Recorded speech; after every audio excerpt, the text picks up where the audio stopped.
caso del paciente que presenté en Berlín en el foro de cistinosis, pero primero vamos a hacer un breve repaso de la enfermedad.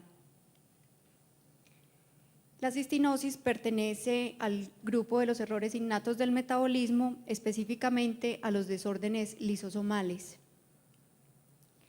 Es una enfermedad minoritaria, autosómica recesiva, que se da por una mutación en el gen de la cistinosina, que está localizado en el brazo corto del cromosoma 17. Significa que ambos padres tienen que ser portadores de la mutación, y que el riesgo de transmitir la enfermedad es del 25%. Recordemos que los lisosomas son la organela celular que se encarga de la degradación de las proteínas y las macromoléculas en sus respectivos aminoácidos. En el caso de la cistina, es el producto final de la degradación de unas proteínas específicas y corresponde a 2 aminoácidos de cisteína unidos por puentes disulfuro. En condiciones normales, la cistina sale del lisosoma a través de un transportador de transmembrana, que es la cistinosina, y una vez en el citosol, la cistina es utilizada por la célula en varias vías, una de ellas muy importante que es la vía del glutatión. Se produce glutatión que, como sabemos, es uno de los sistemas buffer más potentes a nivel intracelular, que tiene que ver con la preservación, es un antioxidante para prevenir la muerte celular. En condiciones patológicas, entonces, en la cistinosis, como hay una mutación en el gen de la cistinosina, la proteína que se produce es defectuosa o muy escasa, entonces se acumula la cistina dentro del lisosoma, esta molécula es poco soluble y se deposita en forma de cristales, entonces esto lleva en primer lugar a que se dañe el lisosoma y en segundo lugar a que no haya suficiente cistina a nivel de citosol que pueda ser utilizada tanto en estas vías celulares como en la vía del glutatión. Esta es una célula tubular proximal específicamente. Dependiendo del momento de aparición de los signos y de la severidad de estos, la cistinosis se ha clasificado en nefropática o no nefropática.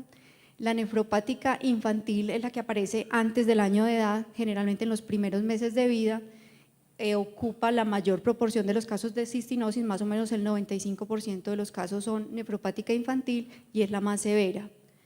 La nefropática juvenil aparece más tardíamente, casi siempre alrededor de los 10 años y no es tan severa, es más benigna. Y la cistinosis no nefropática es la que actualmente se conoce como cistinosis ocular.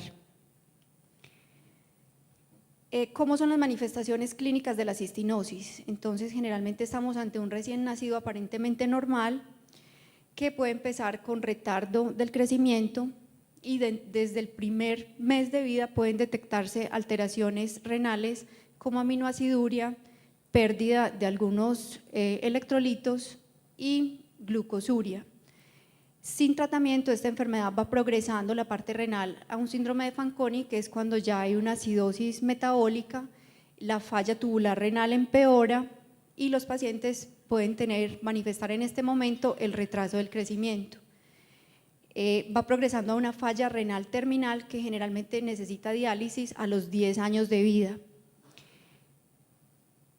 Las otras manifestaciones es una enfermedad multisistémica que afecta a todos los tejidos. La segunda manifestación más importante está en los ojos, que ahorita vamos a verla, y en la parte endocrina el hipotiroidismo primario es la principal complicación. Es progresivo y los pacientes necesitan terapia de reemplazo hormonal toda la vida.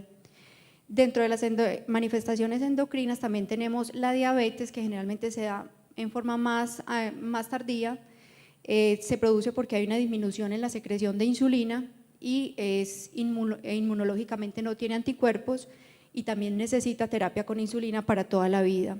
Generalmente se presenta en pacientes que ya han sido trasplantados renales y que reciben corticosteroides.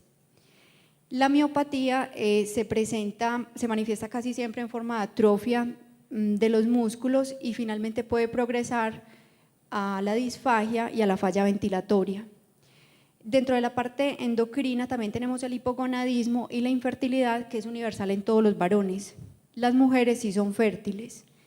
En la afectación del sistema nervioso central tenemos complicaciones tanto agudas como crónicas. Se han descrito epilepsia, ataxia, calcificaciones en los ganglios basales, calcificaciones periventriculares.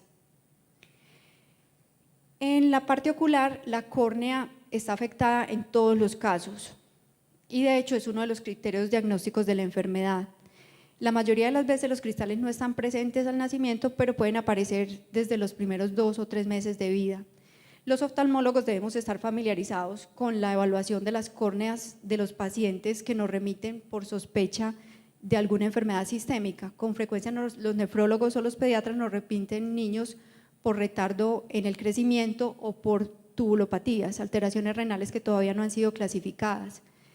En la lámpara de hendidura se observan estos cristales que son birrefringentes y que le dan a la córnea un aspecto brillante. En las etapas iniciales se afecta únicamente el estroma anterior y la parte periférica de la córnea, pero sin tratamiento van progresando, se extienden a todas las capas de la córnea, excepto el endotelio, y comprometen también la parte central. Este es el paciente del hospital que tiene un compromiso corneal muy severo. Son la causa de la fotofobia y pueden producir también erosión corneal recurrente, hipoestesia corneal, a veces edema corneal, y en casos muy avanzados, queratopatía en banda y vascularización corneal periférica. El mismo paciente con los cristales que son muy obvios en el caso de él por ser una enfermedad avanzada. Este paciente también tenía cristales en el iris, que aquí se pueden ver. Esta paciente también es del hospital, tiene un compromiso menos severo, de pronto en ella es un poquito más difícil visualizar los cristales en la córnea, en la lámpara de hendidura. Esta paciente comenzó un tratamiento con cistamina en una forma más precoz y a pesar de que ya tiene 10 años, el compromiso de ella es menos severo.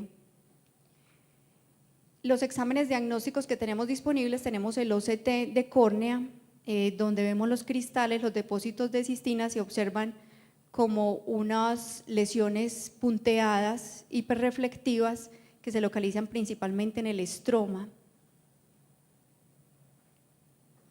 Estas son unas fotos a color del mismo paciente, el ojo derecho y el ojo izquierdo, y esta es una córnea normal. Los cristales se verían acá de color rojo, que afectan todas, en el caso del niño, prácticamente todas las capas de la córnea. Y aquí una foto del ángulo. Los cristales pueden depositarse también en el limbo, en la conjuntiva, en la malla trabecular, en el cuerpo ciliar. El examen diagnóstico de elección en este momento para el seguimiento de los cristales en córnea de los pacientes con cistinosis es la microscopía confocal in vivo. Con este examen los cristales se pueden ver como unos cuerpos birrefringentes o hiperreflectivos en forma de agujas o fusiformes que pueden afectar todas las estructuras de la córnea excepto el endotelio. Aquí tenemos una foto del epitelio superficial, el epitelio basal donde vemos los cristales, la membrana de Bowman, el estroma anterior, el estroma medio, estroma posterior y la Descemet. Y esto es para mostrar que el compromiso es tanto intracelular como extracelular en una foto del epitelio. La retinopatía por cistinosis también aparece en una forma más tardía y puede ser causa de ceguera. Al principio es una retinopatía pigmentaria que comienza en la periferia y con el tiempo puede progresar a afectar la mácula. Esto lleva a nictalopia y a cambios en el electroretinograma en las fases iniciales y ya disminución de la agudeza visual en las etapas más avanzadas. Se han descrito otras manifestaciones oculares como el papiledema, secundario pues a hipertensión endocraneana, oftalmoplegia. De glaucoma hay un caso descrito, pero este paciente tuvo a la vez una cistinosis y un glaucoma congénito primario. Es el único caso descrito hasta ahora de glaucoma. Sin embargo, hay otro descrito, pero es de un glaucoma secundario que se asoció con una retinopatía diabética como una complicación final. El diagnóstico de la cistinosis se sospecha en la clínica por un síndrome de Fanconi avanzado y precoz con los cristales de córnea y se debe confirmar con el estudio bioquímico y molecular.